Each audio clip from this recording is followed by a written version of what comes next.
Good day guys and welcome to another episode of Riding in Tandem. RIT, Riding in Tandem, RIT. With me, RM. And me, Elaine. And Cass and Kali. At sa episode na to, gagamitin natin ang BYD E-MAX 9 papuntang Isabela. Ano, ready na kayo? Parati naman tara na!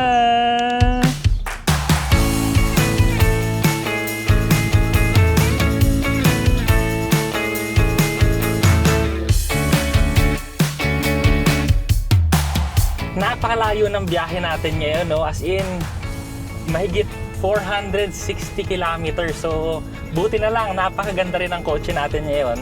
At pwedeng maraming nakasakay. Actually, itong E-MAX 9, 7-seater to. Dalawa kami dito, dalawang captain's chair, tapos tatlo sila dun sa likod. Hanggang sa likod, merong mga tao yan. At ito, nandito na kami sa Cabanatuan ngayon. Pero, hindi namin naramdaman na malayo na pala narating namin. Oo, kasi napakaganda talaga ng suspension nito, napakatahimik. Habang humahataw ako sa expressway at nag-overtake, napakatahimik pa rin niya. Kaya hindi nila alam na humahataw ako kahit humahataw ako. Pag-usapan muna natin yung labas ng sasakyan kasi sa unang tingin, napakasosyal talaga nito. Sa labas, no, malapad siya. Pero yung grill niya kasi, yun yung nagpasosyal dun sa harapan. Doon naman sa gilid, ang ikinatuwa ko dito, clean lang yung design niya. Pero kasi yung mga pinto niya, pwede mong buksan both sides na nagsaslide siya. Kaya hindi kayo tatama dun sa mga ibang sasakyan pagka nag-stop over kayo sa mga gasoline station. Kaya pwede kahit saan bumaba. At saka hindi lang bastang dibukas, automatic na bumubukas. Yes. So, pindutin mo lang siya, kusa nang bubukas yung pintuan, tapos pindutin mo lang ulit, sasara naman siya ng kusa. Ayan. Tsaka meron din controls yun sa driver dito.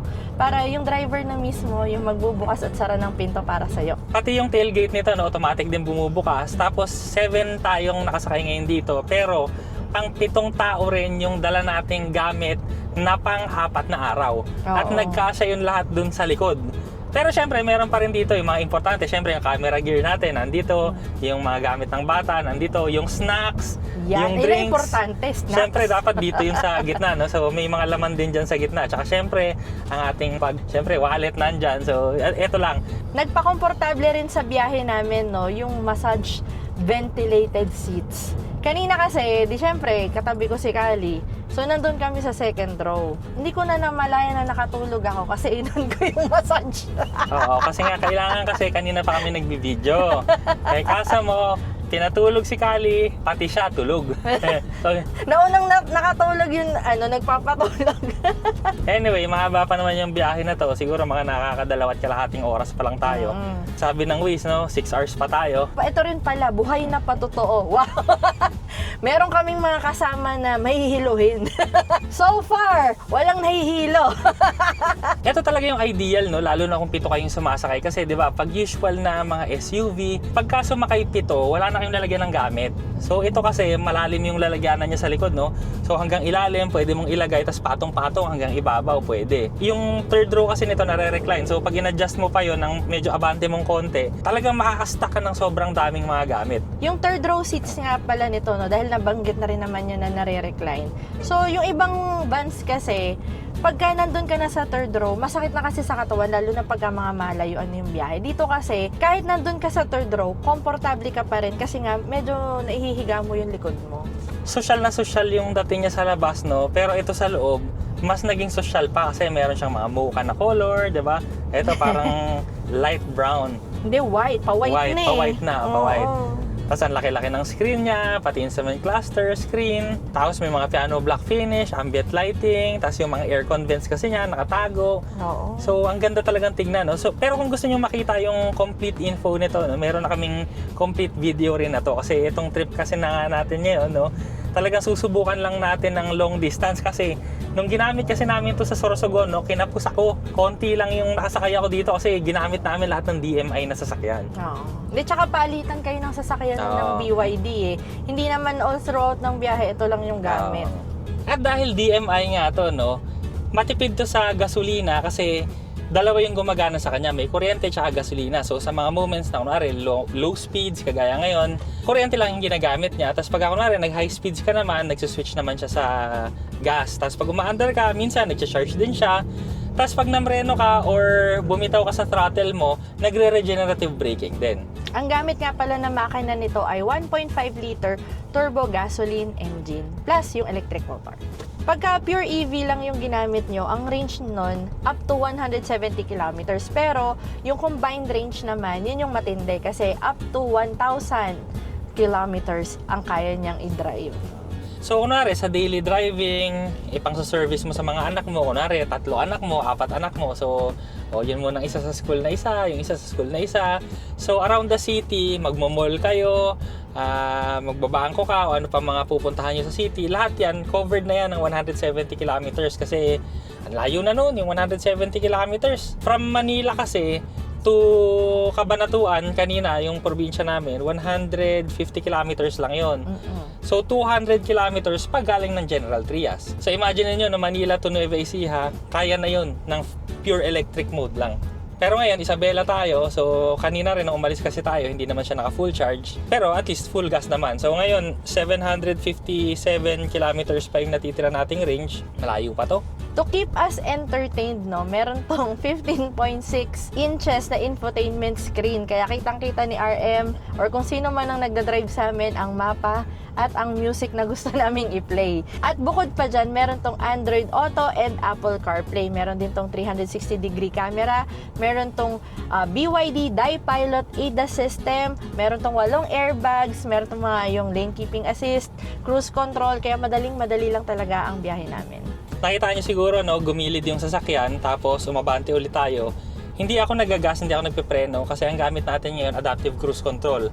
Kahit kanina sa expressway, no, napakasuabe ng adaptive cruise control nito, hindi ka mabibigla sa preno, yung acceleration naman niya, parang hindi ka lang gumagalaw pero yung speedometer mo, nakikita mo umaakit ng umaakyat. Kasi hindi mo naririnig yung mga wind noise sa labas, hindi matagtag, kaya parang yung mabagal lang yung takbo, pero sa totoo lang, nandun ka na sa cruising ng expressway. Yung 100 kilometers per hour dito, feeling mo parang 60 ka lang. Hindi, sobra kasing sobrang swabe niya. At saka yung pag-overtake ka, napakadali. O nga pala, yung si Kali kasi baby namin nandun sa child seat. So pag naririnig nyo, pasensya na. Kasama namin So mabilisan na lang, no? Meron tong wireless charging, meron din kaming lalagyanan dito sa ilalim, meron mga USB. Ito, medyo nag-aano lang si baby namin. So mamaya na lang ulit, mahaba pa naman tong biyahe. Magkita-kita na lang tayo sa Isabela. Pakita namin sa inyo kung nakasang kami doon. Later!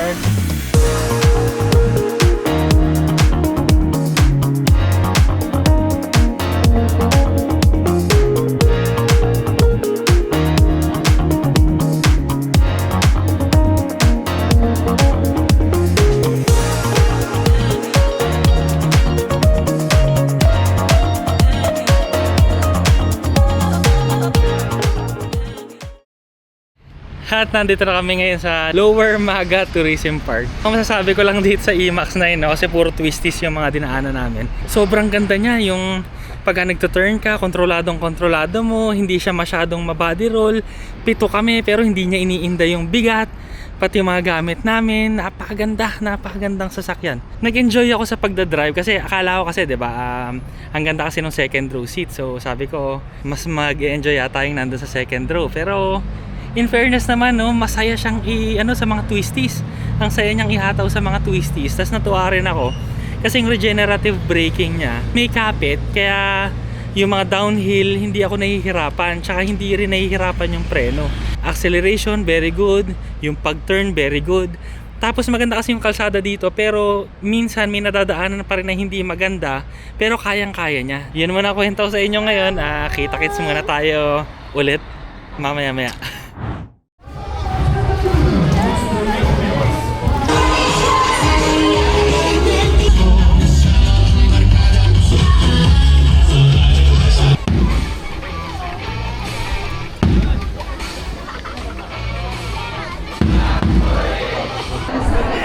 Ito naman yung pinunta namin sa Santiago. Kaway-kaway.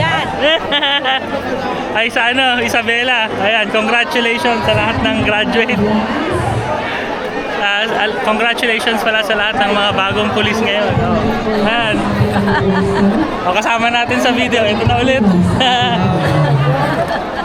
Napaka-komportable talaga niya, no, yung E-Max 9. Titingnan naman natin yung perspective sa isang hindi nagka-car review. Ito, nanay ko. Hello. Hi. Mama, kamusta yung pakiramdam mo sa drive natin ngayon ng 12 hours dito sa E-Max 9? Galing ako ng Legazpi City 2 weeks ago. Ngayon, alam nyo ba, ang aking sinakyan, sleeper bus pa.